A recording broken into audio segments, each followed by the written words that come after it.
Okay, it's your turn, Hobo. There's a big ugly jerk in a mask with an axe coming at you, ready to swing at your head. What are you gonna do? Tell you what I'll do. I'm gonna take my broadsword and hack him up. That is exactly what I'm gonna do. Okay, wait, what? What are you even talking about? You're a rogue.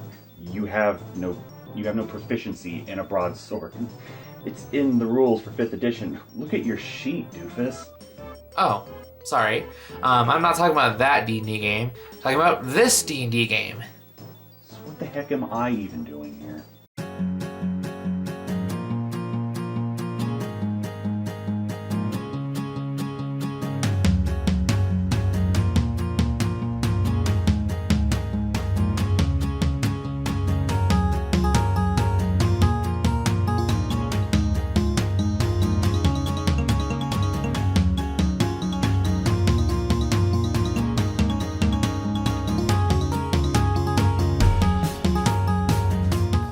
Hey guys, what's up? Bargman Hobo here. So, welcome to Fightin February. Back in 2020, for no real reason, we decided to start looking at fighting games in February.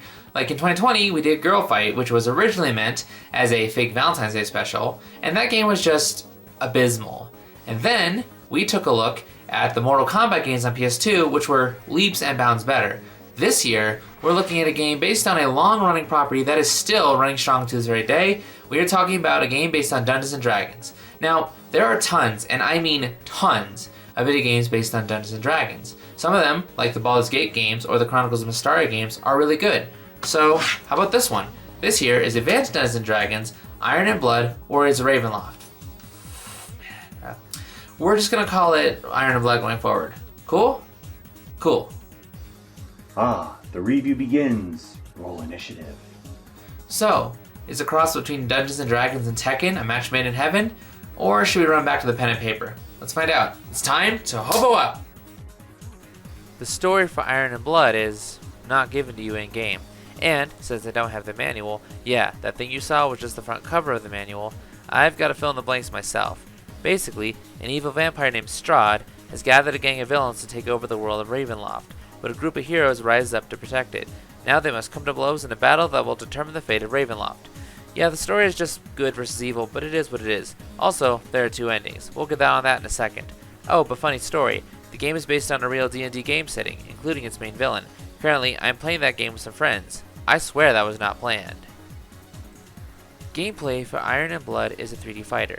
There are 3 modes. First, there's campaign mode, where with a team of as few as 3 or as many as 6, you must take down the other team to win. There's also a versus mode, but I don't have anyone to do that with, and then there's a practice mode, which is just a 1v1 simulator. The game doesn't explain the controls to you, and that's a problem for reasons we're about to dive into. So anyway, we might as well just get right in the campaign mode, since that's the biggest mode. I guess. Like I said, the goal is just to take down the other team. You can choose some heroes and villains, and there is some variety in the characters.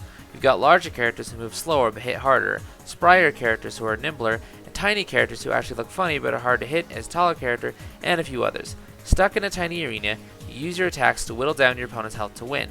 But that's much easier said than done, because these controls are a nightmare. For one thing, in better fighting games, you automatically face your opponent, so you can just worry about, fighting them. Well, here, you have to do that manually, and it's very unresponsive.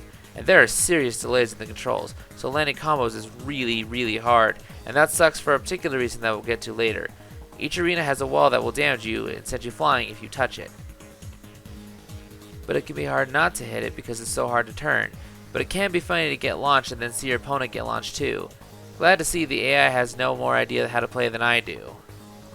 Your foe is on death's door. How do you want to do this?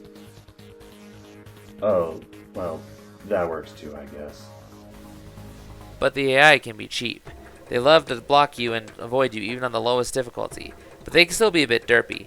And between fights, your health does not regenerate. So if your character is down to their last legs, it's best to switch to someone else for the next fight, assuming you have anyone left, because once someone else dies, they're out for good.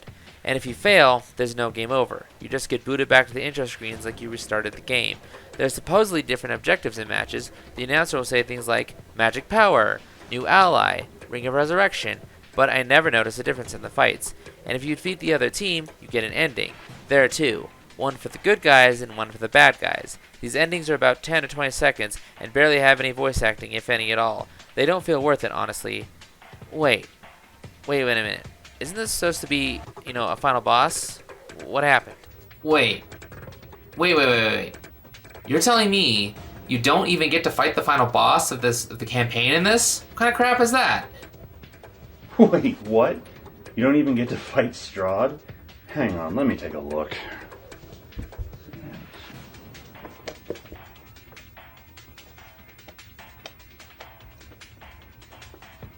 Okay, here we go. So, according to a user review from Destructoid, in order to fight Strahd von Zarovich, you have to acquire 4 relics while fighting the other adversaries. But in order to get these relics, you have to use very specific button combinations while attacking the foe to get the artifact. If you're wondering, no, this is never mentioned in the manual. Meaning, you either had to know the button combinations from a secondhand source, or played this game so many times you figured out the combos to win these items just to fight the final boss. Crazy.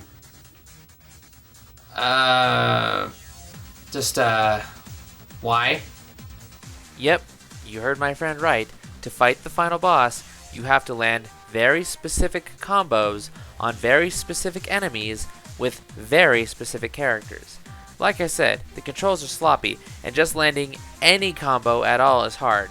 You want me to land a specific combo on a specific enemy with a specific character, but you won't tell me how and why they need to do that. There's nothing to tell you. The manual, if I had it, would explain nothing gained to tell you either, so I had to figure this out on my own? Are you serious? Yes! I did it!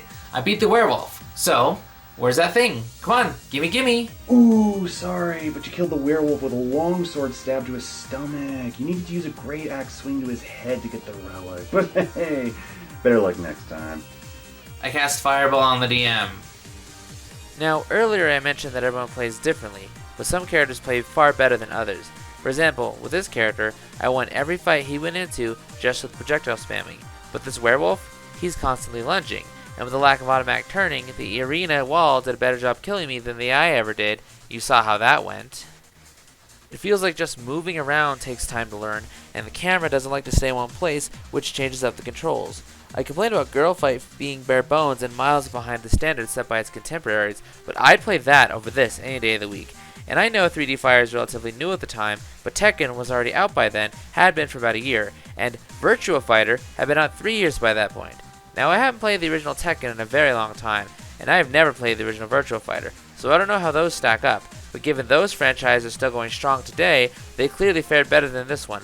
There is no excuse for how sloppy these controls are, and when going up against the opponent to land a single hit as a challenge, you have screwed up.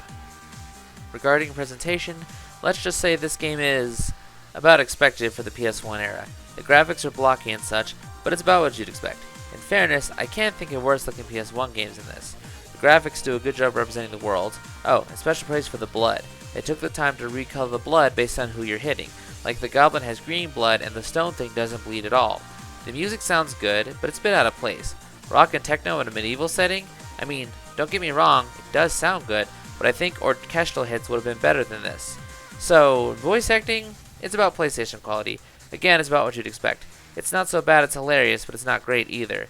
Just assume you can hear it. The announcer names off each fighter when they're selected, saying things like combination when someone manages to land a combo, but that aside he doesn't do much, and he sounds kinda bored too.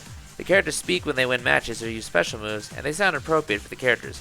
More noble for the paladin, more mischievous for the little goblin guy. They all work like they should, but those are the only things the game has going for it. Comments!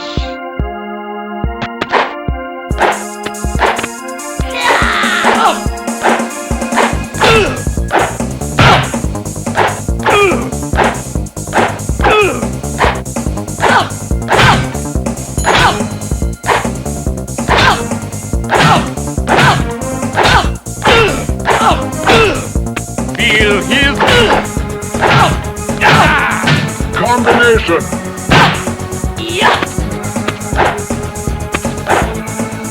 Feel his wrath. Feel his wrath. So, that's Iron and Blood on the PlayStation. How is it? Let's look at it and see. How's the gameplay? Blah. Just blah. It is so cryptic. The controls are clunky. It's just way too easy to get bounced off that wall. And it just, nothing makes sense. Nothing is explained to you, even in the manual, which, like I said, I don't even have. How did they think this is good to go? And let me remind you, this is going up against things like Tekken and Virtua Fighter, and those are still going. There was not a sequel to this, let me remind you. As for presentation, well, it's a little better. The backgrounds do look nice for the time, and the music is good, if unfitting. And I do like how they color the blood differently based on who's getting hit, but that's not enough to save it, guys. No, this game, there's no excuse how sloppy this game is. This game is banned to the bin. There are a bunch of better fighting games on the PlayStation. Just ignore that one. It's not worth it. And that does it for this year's Fight in February. Thank you so much for watching. If you liked it, please like, comment, and subscribe. Ring the bell if you like notifications. And special thanks to my friend Alec, who's our Dungeon Master, or as we call him, the Dungeon Moron, and for his help and research in this video. And his cameo too. Thank you so much, Alec. Your games are way more fun than this one. Now, come back next month when we enter the boots of an iconic comic book hero at one of the worst times of his life. What am I talking about? You'll have to find out. Until then, this is the Bargman Hobo saying, be brave, dare to play. I'll see you guys next time. Hobo out!